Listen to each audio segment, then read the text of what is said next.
ఈరోజు నేను క్యాప్సికమ్ కూర ఇంకో మోడల్లో చెప్తున్నాను. క్యాప్సికమ్ కూరను చాలా మోడల్స్లో చేసుకోవచ్చు. టమోటాలు కలిపి చేసుకోవచ్చు, కొత్తిమీరతో చేసుకోవచ్చు, రకరకాలు. ఈరోజు నేను చెప్పే మోడల్ కావాల్సిన పదార్థాలు: 1/2 కేజీ క్యాప్సికమ్ చిన్న చిన్న ముక్కలు బాగా కడిగి చిన్న ముక్కలుగా తరుపుకున్నాను.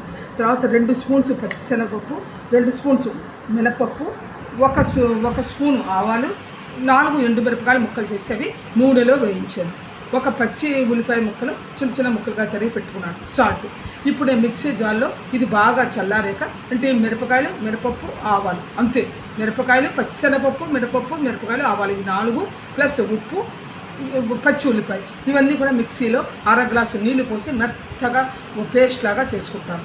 ఇవి నూనెలో వేయించి అవి బాగా వేగాక ఈ పేస్ట్ తీసేసి ఇందులో కలిపేయడం అంతే, అయిపోతుంది. ఈలోగా నేను కొన్ని శనగలు కూడా ఉంటే అవి ముందు రోజు రాత్రి నానబెట్టి అవి కూడా నీళ్ళలో ఉడికించాను. ఆ శనగలు కూడా ఈ కూరలో కలుపుతాను లాస్ట్లో. ఎంత బాగుంటుందో మీరు చేసి చెప్పండి, అదిరిపోతుంది ఈ కూర. ఈ వెరైటీ కూర దయచేసి ఇది మొదటిసారి పెట్టాను. దాన్ని అందరూ కూడా సబ్స్క్రైబ్ చేసుకోండి. చూడటం కాదు, సబ్స్క్రైబ్ కూడా చేసుకుంటే నాకు హెల్ప్ అవుతుంది. ఇంకా నేను మరిన్ని వీడియోలు మీకు చెప్తాను.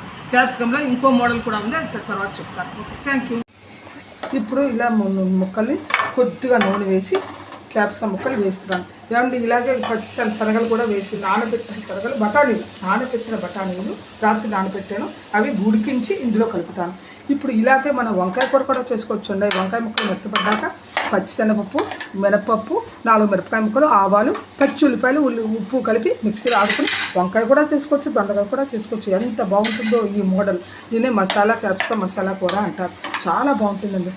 క్యాప్సికమ్ కూరకు నేను కలిపే పేస్ట్ అన్నమాట.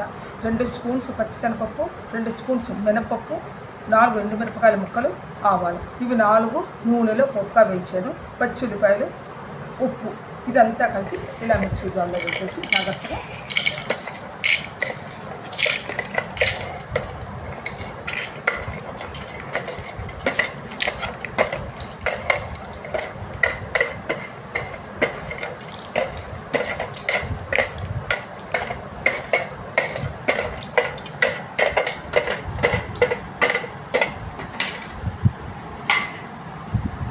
అర గ్లాసు నీళ్ళు ముందు కొంచెమే పోస్తాను, తర్వాత కలిసి బట్టి కొట్టుకోవాలి. అవి ఎక్కువ కలిసానండి.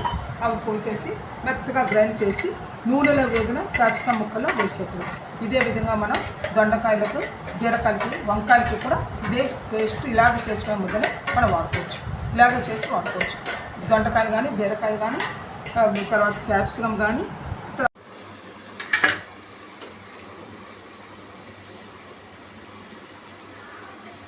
ఓకే, ఇందాక చెప్పినట్టుగా ఇలా మిక్సీ ఆడాక బఠానీ కూడా వేసాను చూడండి ఫ్రెండ్స్.